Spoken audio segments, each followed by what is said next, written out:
This is Dr. Mariah White, host of Your Life Matters. Thanks for listening to the following broadcast on Public House Media.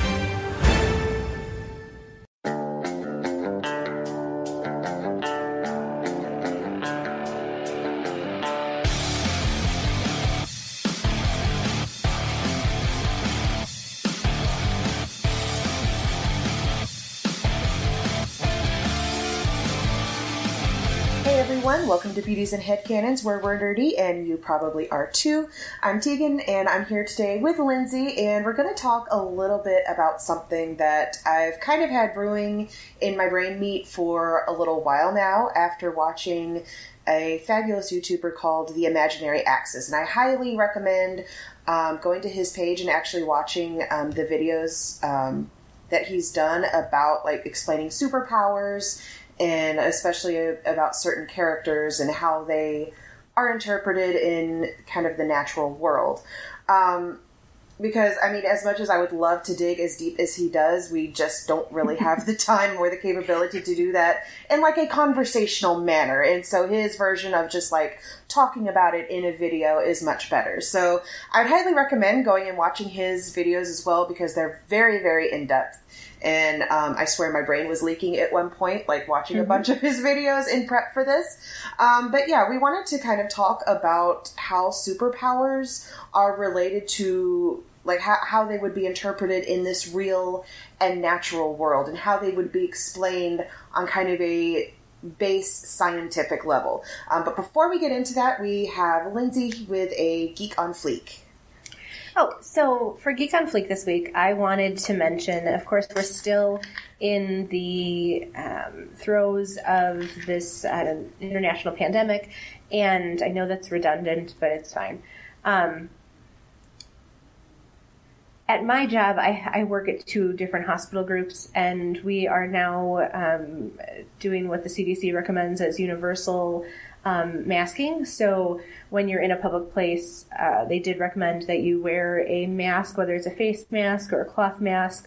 And there's been a huge inundation of people being able to donate their sewing abilities and make cloth masks, whether they're donating them to hospitals or people are buying them. I've kind of seen both of those different realms, but I wanted to, like, say thank you, or I don't even, just say thank you to all those amazing people. But especially, because, you know, this is Geek on Fleek after all the people who have made masks that have some really fun, geeky, nerdy prints. I got my hands on a Harry Potter mask, and although I can't wear that for either of my jobs, I have one for my daughter, so she can wear that one. And it's just, you know, like the Harry Potter glasses, the little lightning bolt, and it's super cute. I have a few really fun little bumblebee ones, and, you know, you see the flower paisleys and stuff, but I'm excited that, like, these materials are out there, that cloth is out there. I don't know if people are, like, cutting up old scrubs to make these masks, or what's going down. Oh, that would be I know a good that elastic is... Right. I'm all for it. And I just wanted to say, like, thank you to everyone who's donating their time, talents, and treasures to do that. And also, you know, just the general, we're all in this together, stay safe. I'm sure we'll say that at the end of this episode. Yes. But until then, maybe we can find superheroes that can take care of us. And wash your hands. Yes. Okay, so I actually, in preparation for this episode, tried to do my own little bit of research. And I was listening to some TED Ed superhero science talks. Mm-hmm. And I'm interested to hear what you have to say, Teegan, because not only was my brain also leaking when I was trying to listen to the gentleman that you had suggested, but the shows that I listened to were talking about how, like, superhero science really doesn't work in our physical realm. Yeah. So I thought that was super interesting because, you know, like, the whole hour-long presentation was about, like, would you want to be invisible? Would you want to have super strength? Would you want to have super speed? And how saving people in our physical realm with any of those powers really wouldn't work. If you had super speed, the inertia that you would bring to whatever you were trying to do would crush decimate, horrify whatever you had just collided into to try and eradicate from happening. And I mean, that was just one of them. I was like, oh, none of these superhero powers work in the real world. Yeah, I mean, that was actually like one of the really cool things that I was thinking while I was listening to Imaginary Access's episode about the Hulk. Because, I mean, obviously, we think about the Hulk, kind of rampaging, being big and smashing, which obviously very, impactful for even innocent bystanders, like sending out these earthquake tremors just when he's like stomping around. But also he was talking about like when he does the Hulk clap and he's sending forth, all of these little molecules that in this shockwave, how that can, obviously negatively harm innocent bystanders, and even just the gamma radiation that he emits, which is very, very toxic to people normally. He starts emitting it more and more, like the angrier he gets, and the angrier he gets, and the bigger he gets, like to a point where he actually starts like physically glowing and leaking this energy. So, I mean, it gets to a point for especially like, somebody like the Hulk where it does a lot more harm than good overall to be able to utilize those superpowers. So in the way that he was like digging into the comics to pull up all these examples of like, oh yes, this would absolutely devastate people, and you would have to probably be in this kind of a bunker to even survive this. It kind of really puts in perspective like how much abuse New York and Marvel takes, because it's and that's just from one. That's just from one superhero. Well, what I think is really funny, too, is, this is ruining superheroes for me, first and foremost. But, like, also, in the movies, they don't necessarily... And, okay, so mainstream, most of us would be looking at the movies and the movie characters that we know. Yeah. And even if you are looking at classic comic book characters, I'm not sure how much they delve into it. What I actually had heard him talk about was more recent superheroes and more recent bad guys, and that was just horrifying. Yeah. But as far as, like, something like the Hulk and emitting these... certainly toxic radiations into the world. When we see him with other people, there's no protection or anything. But then it's also like Thor and Iron Man, I guess. And they don't address that they're protected or anything. But that's one of the things that really irritates me the most, is that that's a good cop-out. Thor is a god. So, of course, he has no problems with being able to withstand radiation. Like, come on. Yeah. Now I feel like it's like a cop-out. And see, the thing about Marvel is radiation is only useful or harmful when they want it to be, because that was one of the things. Bruce Banner had a girlfriend that had radiation poisoning, or I can't quite remember how that arc went because it's been like so long ago since I even read it. And then like Peter Parker has had issues with his radioactivity either affecting or not affecting like people around him. That was one of the things about the SpiderMan video of his that I watched, that, how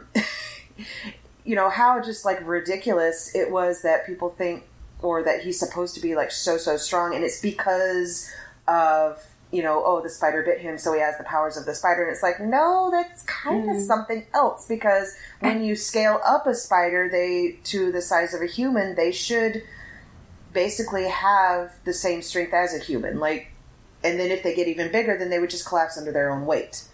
And he was explaining that science and was like, okay, so something else must be going around, number one, to give him that strength and to be able to like lift and be able to do all of these things.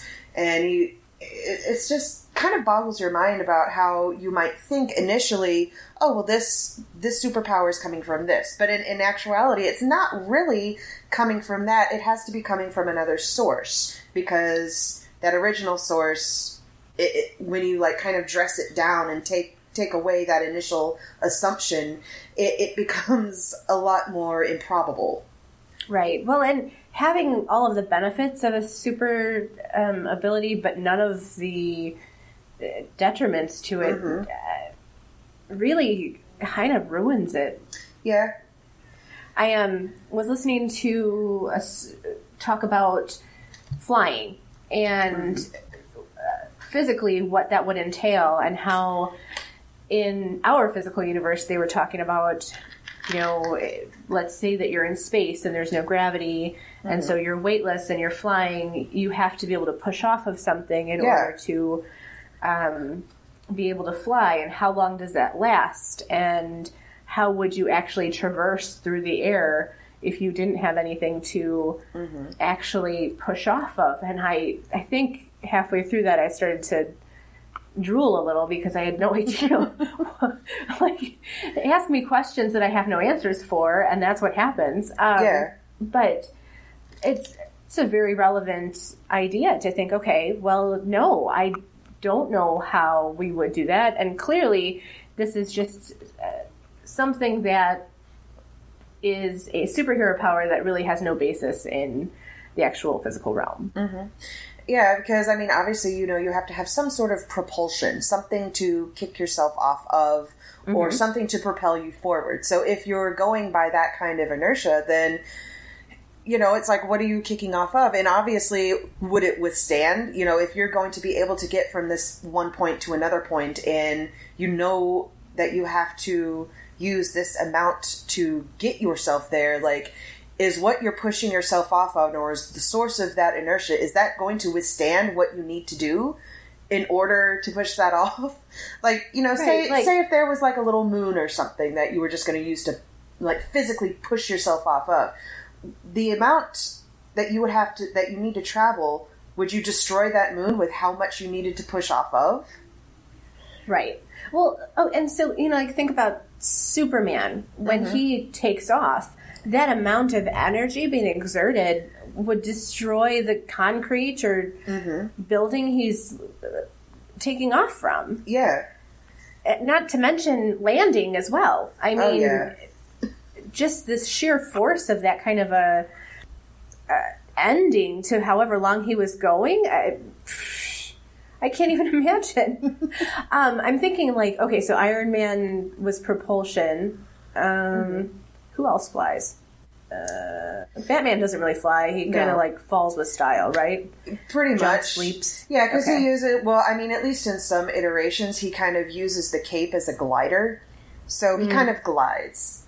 Okay. And I mean, that's cool. I mean, that works, especially like if you come off of, because I mean, people do that in real life. You jump off of a really high point and then you just kind of glide down. So he, that is, viable, obviously. Sure. And Thor kind of flies. He uses his hammer, which is kind of like a magic MacGuffin, to do whatever he wants to do. Yeah. So I don't really always necessarily count him as a flying person, because it's not him, it's the hammer, if that makes sense. Right. And if he doesn't have the hammer, then, he's kind of stuck.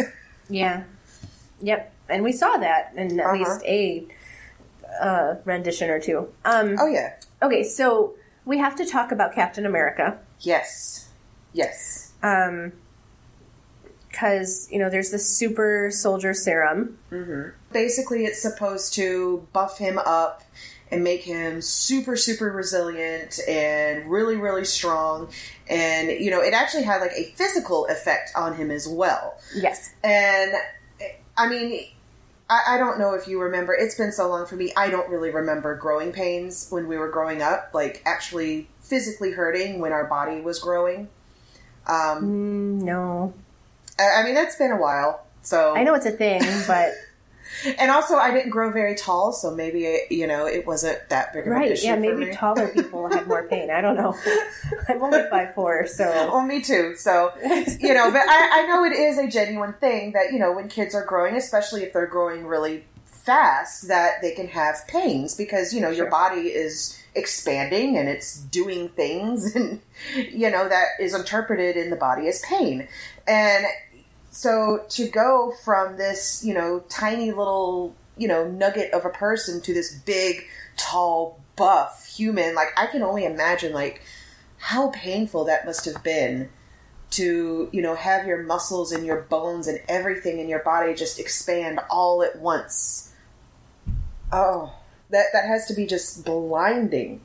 I would pass out. Like, honestly, I don't think I could stand it. And I've had kidney stones, so... I think that's kind of the point, though. I mean, it's not supposed to be a real change that we can fathom. I mean, I was going to try and also talk about something about the X-Men and what those kinds of changes would entail as well. I imagine if you have one form that is like your normal human form, but then a gene is activated, or, you know, you get the super soldier serum, that kind of change your body goes through. Now, at least Captain America only did it once, but imagine if you do have to change all the time. You can't tell me there's no amount of pain involved in those kinds of changes, but also avoiding that completely almost sort of seems like a cop-out in a way. Yeah. Like, for example, Mystique, you know, she changes her form, like, or at least the appearance, every so often. And and so it's like, you know, what exactly is going on in her body to, like, shift those cells? Because, I mean, it's not quite like a chameleon or an octopus or, you know, other creatures that can change, you know, their color, you know, or at least look like they're changing their color.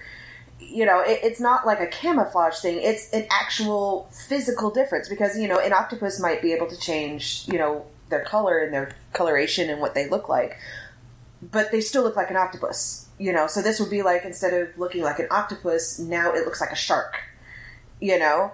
And like even if it's not a shark, but still it has that appearance. So it's like, what kind of, it's boggling my mind thinking of like what kind of cellular things are going on beneath the surface in Mystique that enables her to do this. Because, I mean, not only has it has to be like so incredibly intricate, but it has to be painful.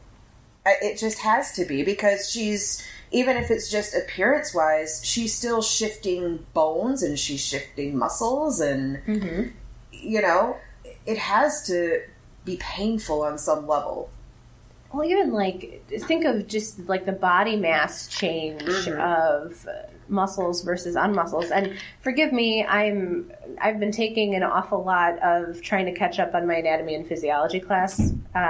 So all I can really think about is muscles and how the muscles slide past each other when they're activated and all kinds of other nonsense. But doing that in accordance with also thinking about this topic, I was kind of almost flabbergasted by the idea of, like, you know, females and males, we have the same amount of muscles, but males have testosterone, so they're able to create more myofibrils. So the myofibrils are what gives the bulk to the muscle. So even though we all have the same amount of muscles, and men have the ability to have more bulk to their muscles because they have testosterone. You give a girl testosterone, she has chin hair and all kinds of other fun, manly things. Although, fun fact, because I know this is an issue that comes up, trans athletes, like, especially who are taking testosterone or who are taking estrogen, within a year of taking their hormone replacement, they actually have the same level of muscle, same level as everything else as someone who was born as their gender. So, like, say an athlete comes out and says, you know what, I am trans and I'm taking estrogen and I'm transitioning to a woman. Within a year, the calcium is leached from their bones and the muscles are changed. So that is like, it's more of like an over time thing, but it does happen. Right. And it's so like mind blowing to think like all the different ways and things that just hormones affect us and how. Well, and that makes sense too, because you're either adding a hormone or taking away a hormone. Like it's not something that you also are doing. If you if your body's still making estrogen and you're also taking testosterone just to do the muscles as opposed to trying to change your gender, the issue then would be the other things that would occur. Yeah, so I mean, obviously it's all about like dosage. If you weren't trying to, yeah. Right. So obviously it's like trying to bulk up. Yeah, so I mean, obviously like dosages are going to affect that, but yeah, like it's. I was actually looking into that, like I think last year, just because I was interested in it, because I'm the kind of nerd that does that thing. But sure, yeah, like I found like different studies and things that were pointing to that, and I'm like, that's really fascinating because it's just mind blowing how much a hormone affects. Because you think of estrogen and it's like, oh yeah, it enables you to have your period and do this and that in your body, but it's like it affects so much more than you would even think that it does. It's just, it boggles the mind. It's just amazing how our bodies function and sometimes how they misfunction. And, while you were talking, I actually kind of had a thought, is that what if the source of Mystique's power is that she is essentially full of stem cells and she's able to individually command them to be whatever she wants or needs them to be? Then it wouldn't be painful, I guess. Well, maybe. They would recreate themselves every time. Yeah. Wouldn't they? But see, I mean, I don't know. But it might on a mass, because it doesn't really matter if we think it is or what if it is. Oh no, I don't know. It was honestly just a random thought I had, and of course, like obviously, we don't know like the effects of it would have on somebody if they had, if their body was basically just a mass of stem cells and that they were able to control it. Like, would it be painful to like just mass tell your body like, hey, change this, look like this? I mean, obviously, we don't have that capability because I mean, nobody can do that because we aren't all made of just stem cells. But that was just a thought I had, like, because we use stem cells in different treatments and different research, and the reason why they're so great to do that is because they can become whatever we tell them to be. So it would just be interesting to harness that on just a microscopic level if that was what your body was composed of. Mm-hmm. I think so getting back to the whole like muscles and body mass index and everything too, we were talking about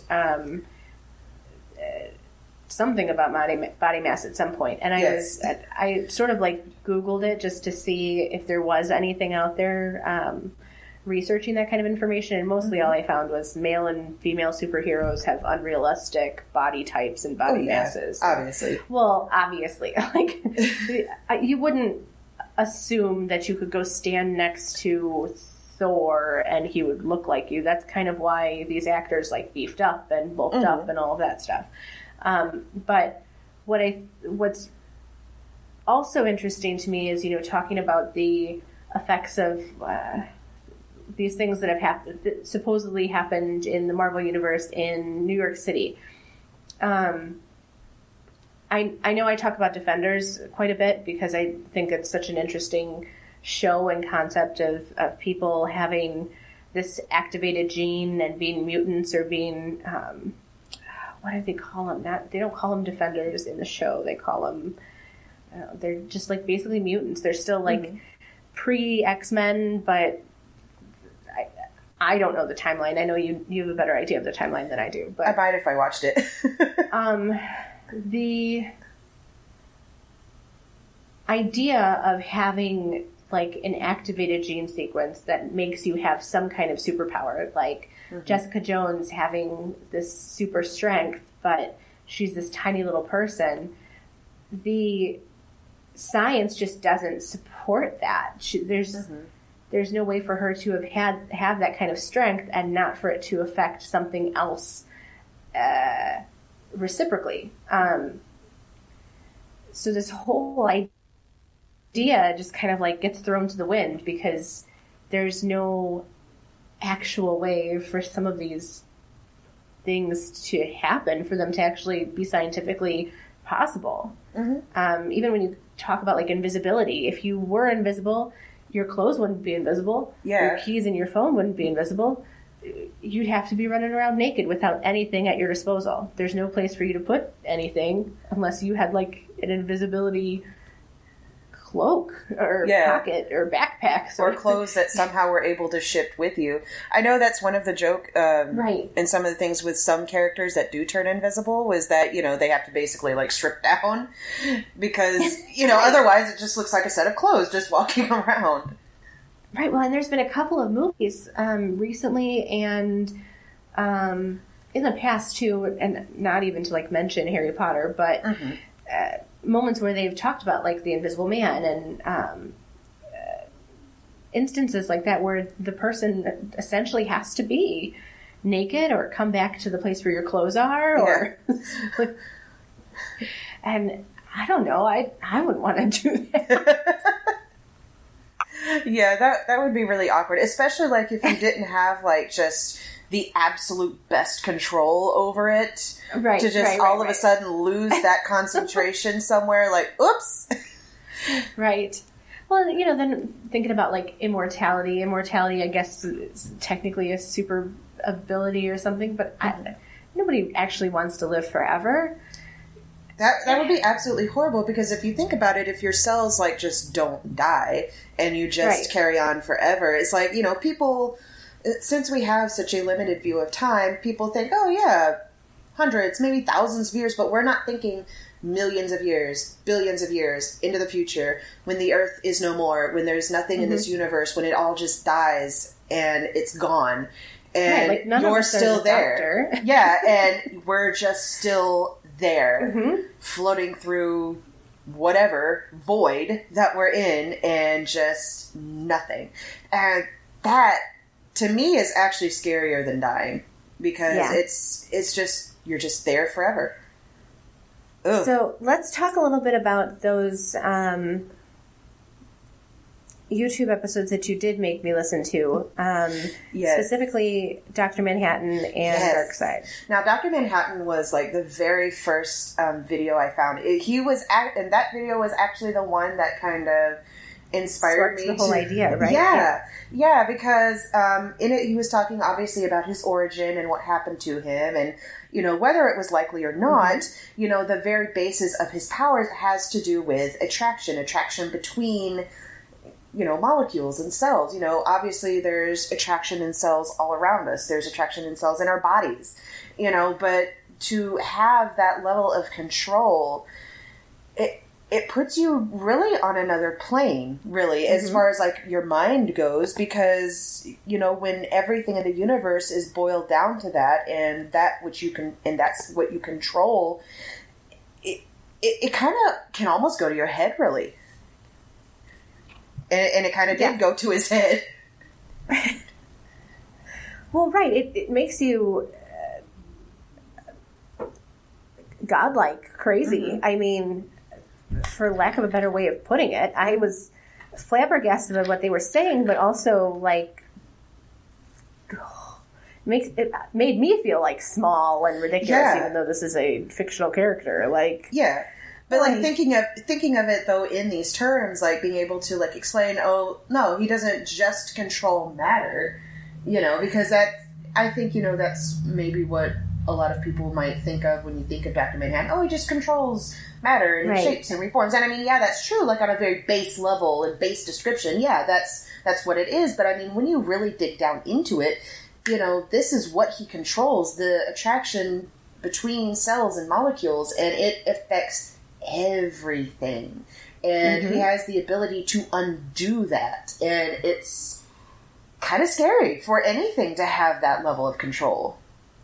Right, he's like an infinity gauntlet without the infinity stones. Like, it's just, there's no need for those things because he is all of them, all wrapped into one person or entity. Yeah, I mean, he's really barely even a person anymore at that point. He's an entity, or you know, I'm not sure how much. What about Darkseid? Because that was the one I listened to the most recently, and I was like scared. Okay, so this was probably one of my favorite videos. He had done like a couple of them on Darkseid, and now you know that, I don't usually like the whole OP villain because it's kind of boring.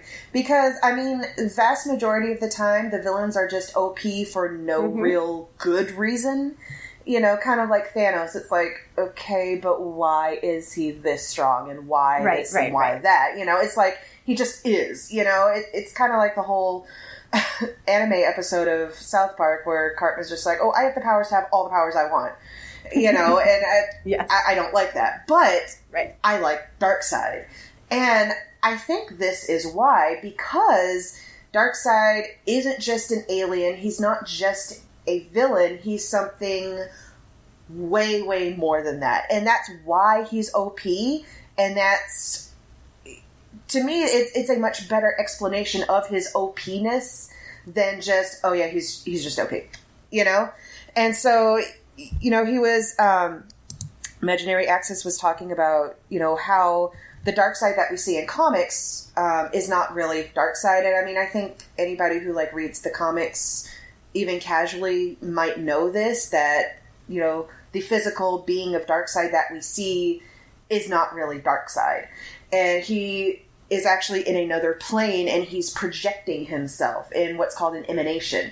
And so he's actually what you see is not even him. He's somewhere else. It's kind of like in a video game, where it's like he's controlling this emanation of himself, but that's not really him. So it's like you can fight an emanation, but you're not going to fight the actual Darkseid, And, he kind of brought in the... he brought up, the kind of map of the cosmos that a philosopher called Plotinus had put together. And, comparing it to the map of the multiverse that DC has, it's very, very similar. It's structured very, very similarly. And that's not a coincidence. A lot of the writers for DC was very immersed in kind of, this philosophy side of things, and this whole, they were, very much on board with doing this kind of whole philosophical kind of thing. And, to see things put in that perspective where, you have this physical cosmos where, kind of we all reside. And then you have this wall, this barrier, which in DC is the Speed Force. And then outside of that, you actually have all of these different realms, including Apocalypse, which is where Darkseid, not actually resides, but where his emanations usually are. And then even outside of that, that's where you have, where he actually is. And everything that you see in our world is reflected from each plane above it. So kind of like in string theory, where you have all of these different planes, all of the different planes affect each other. And so our universe or our world is a reflection of the world above it, but it's a little bit like a lesser version, if that makes sense. So, and I know they actually did address this in DC when all of the gods were fighting in their realm. It actually affected people in this realm. So, when the good gods started losing, the heroes on our world started losing. And then, when Ares was killed, the god of war, then the heroes in DC, kind of lost their fighting drive. Mm-hmm. So it's and so, the kind of thought process is if you kill something off, or if you destroy something in a realm above us, then it trickles down to the realm beneath it. So say if you were to get rid of Aphrodite, if you were to kill Aphrodite, you wouldn't just be killing a goddess, you would be killing the very concept of love.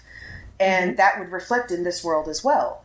So, Darkseid himself isn't even a person or an entity himself. He's a reflection of something. He's a concept. And I just thought, that is a brilliant way to portray a villain, that, he's not just, some schmo who's trying to take over, even though he is trying to take over. He's something more. He's something that, really, we can't quite comprehend. And that, I think, is a really great thing that DC has done in kind of falling into that whole physics and philosophy side of it, is incorporating these different concepts. And then my brain exploded. How about Gaming Corner today? Gaming Corner. All right. So I believe this has been wrapped up, but I just want to touch very briefly on hashtag GameStop is trash. Please stop supporting GameStop. I mean, with the virus and everything, we've had, shelter at home orders across different states and everything. And with those shelter at home orders, obviously you can go out to get groceries, you can go out to get medicine, essential things like that. But anything that's not essential, is supposed to shut down. But GameStop had been trying to kind of game the system and insist that it was essential when they're not essential. Right. Yeah. And not only that, now there is a YouTuber out there called Camelot331, and he has been covering kind of some of this. He gets messages from employees of GameStop, and they've been telling him, we don't have masks and gloves. We don't have cleaning supplies, and they're still forcing us to stay open. He actually was able to get on a conference call. I have no idea how he was able to do this, but he was able to get on a conference call with GameStop execs, and they were telling people, we'll be shipping stuff out in a couple of weeks. And it's like, okay, well, what about until then? Right. It's just ridiculous. And so I believe they may have, by this point, caved to pressure and have been closing in the states where the stay-at-home order is. But honestly, y'all, GameStop is trash. Please support another company. just don't. I know even before all this, there was a lot of controversy going on with their tech trade-ins. I mean, number one, employees were supposed to just push this to the moon, and if they didn't meet these numbers, they could be fired. Even though it's something that obviously is not out of their control. But there have been employees that have said that they have been forced by their managers to accept what, is pretty obviously stolen electronics, but they're forced to take them because, otherwise they could get written up or fired. And it's this is stolen property. This is illegal. How can you not just call the police? But it affects their bottom line, so they don't want to do that. So, I mean, y'all, there are lots and lots of different places to buy games. If you want a physical copy, you can order it offline. You can go to Best Buy. I know that, they're still not the best, but I don't feel that they're as shady as GameStop is. If there's some geeky things that GameStop has, you can get them other places. I promise you can. But this is one company, it needs to die. Right. You can support local artists and local people in any realm, and especially right now, they need your help, they need your support. And all of my friends who are workers at salons and nails and hair and modeling and everything, photographers, all of that, everyone's just waiting for this to be over, and we're really seeing the true colors of the businesses that are staying open when they shouldn't be, and companies that are taking care of their employees as opposed to not taking care of their employees, or only being concerned about the higher ups, the CEOs of the company. It really says an awful lot about where we should be putting our faith and our money. Exactly. And not quite gaming, but I know Office Depot is another company that is trying to say it's essential because it sells water. Yeah. And that's the only thing. And I know they've been keeping open stores and, trying to, keep up sales somehow, know, and they've also been billing it as, if people are working from home, they need supplies and stuff. And it's I can literally go to the grocery store. And I can literally go to the grocery store up the street and get a notepad and some pens or pencils. It's not, you are not essential. If you are not essential, you need to shut down. And I know some employees have said that, especially in Office Depot, some older folks will go in and just look around and browse. Just because there's nowhere else open. And it's how do you think this is going to really help the spread if you keep, your stores open for no reason? Oh, because we have water. Just stop. I think this is definitely a time where we need to really buckle down and think about what corporations were supporting. And I mean, obviously, there's going to be shady things about a lot of different corporations. It's basically like, how much are you willing to accept? You know, right. Which kind of shade is your shade? Exactly. And to me, with GameStop, they lost me a long time ago. I will never go there or support them in any way, manner, shape, or form. So I just wanted to talk a little bit about that and let y'all know if somehow like you hadn't heard about that. That's the kind of shady things that they've been doing, and I really encourage you to not shop at GameStop if possible. And with that being said, I think that's it for today. Yep. Please let us know what you thought on Facebook and Twitter and Instagram and all of our social handles. We definitely want to hear from you. We know you're at home. We know you're listening. Yes. You better be. Know you've got stuff to say. So please let us know. We'd love to hear from you. I'm Lindsay. And I'm Teegan. And thanks for getting dirty with us today on Beauties and Headcanons. Stay safe.